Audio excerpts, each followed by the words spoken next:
Where's the recaps been? Why are you starting so late in your tour? I have been busy. I launched Officialverse, which is my tabletop game. I became an artist to my best friend. Shout out Tanner's Tales Entertainment with the #2 Pencil Man comic. I started podcasting. I have 2 podcasts actually. I have one on this channel, and I also have Indie Synergy Exchange with my friends Tanner and Rachel and Katie. But I'm going to catch you up. I actually haven't done that many conventions this year so far. I've only done 5. And I'm going to breeze through the first 4 because I didn't really have much to say on them. And then I'll get to my most recent one, which is Dover Comic Con. Before I do, there's only 19% of you watching that are actually subscribed to my channel. This channel is dedicated to helping you get tips and strategies as you go along on your art journey. So can you do me a favor, please? Like, share, subscribe. And now that I'm done my e-begging, let's jump into these. Local play. It was in Glen Burnie. It was in a mall, Marley Station Mall, I believe. It was nothing but tabletops and board games.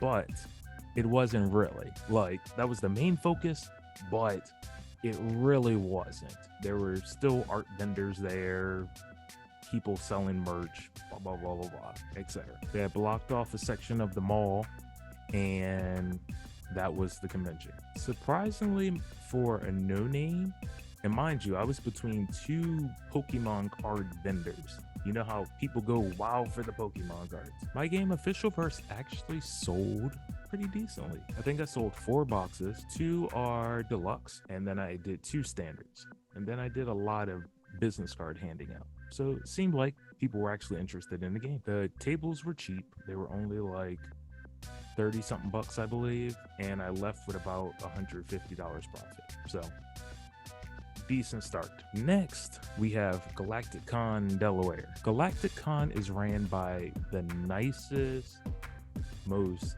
organized staff ever.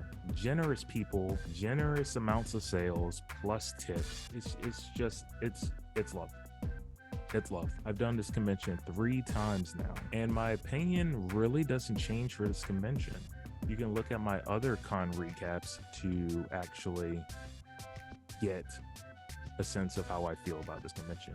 But I really do love this convention. My perspective from those other con convention recaps hasn't changed, and neither has this con. It's still the same old. But if it's not broke, don't fix it. I made like $300 there. Now we get to the turning point. Oliver Hatter's Easter Bash. The nicest guy runs this. He is so nice. He's a great person. But the clientele that come there, they're too busy getting drunk and bowling. Yes, you heard this right. This convention is actually in a bowling alley. To put it lightly, it was a disaster. I didn't sell a damn thing, but I couldn't be really mad because the table was only like 25 bucks. And now, Feel Good Gaming. Feel Good Gaming. I definitely didn't leave feeling good. I will tell you that. I did not leave feeling good at all. It was supposed to be another gaming convention just like Local Play. But what it turned into is a whole bunch of Pokemon vendors selling stuff. No one even glanced at my game. No one glanced at my table. It was like I didn't even exist. This was the first time in all of my vending history I left halfway through the convention. I was just done. But once again, I couldn't really be mad. The table was like, I think 25 or 30 bucks. I just thought I could spend my time doing something better than sitting on my butt and being ignored. All these conventions were only day-long conventions. I like day-long conventions mostly because you don't waste your whole weekend being there, and if you go to the right one, you can make a hell of a lot of money. So of course, the one that I did recently, Dover Comic Con, was another one-day convention. This is the outside one that I refuse to put a tent up for, and every year I'm like, I'll just take the sun on, it's not gonna bother me, and I always suffer for it. I always end up having like a heat stroke. I'm just so stubborn, and I don't know why, but I finally learned my lesson. Well, to be honest, it was supposed to rain that day. Admittedly, had it not been for that, I probably would have did the same thing. I probably would just let the sun hit me. I left around 7:30 because I didn't know how long it was going to take me to fiddle with that tent. Convention didn't start until 10, so I left myself plenty of time to get stuff together. It was smooth sailing, not that much rain, and when I got there, they just let me come right in, and my area was right there in the corner of the convention. Friend of the channel, Summer Arts. If you haven't seen her interview on this channel, you need to click wherever. I'm gonna put it up here.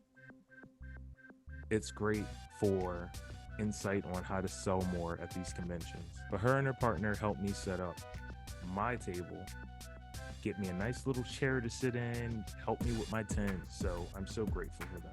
Surprisingly, the weather held off. It was only like a little drizzling going on, but I definitely could tell the tent helped me in a major way. Instead of trying to put my photo backdrop up and then try to hang my prints off of that, I just hung them off the tent. So much easier. Well, it was easy until the wind got to them, and I realized the ones that were sitting in the front of the tent that I hang, they were smacking my customers as they were walking up. They were just, trying to look through stuff, and you got this paper just tapping you in the side of it. So I had to move them, but I moved them to the back of the tent, and guess what? They started smacking me in the face. So I'd rather take it instead of the customer. So right to the face, pause. What do you mean by that? Scratch that.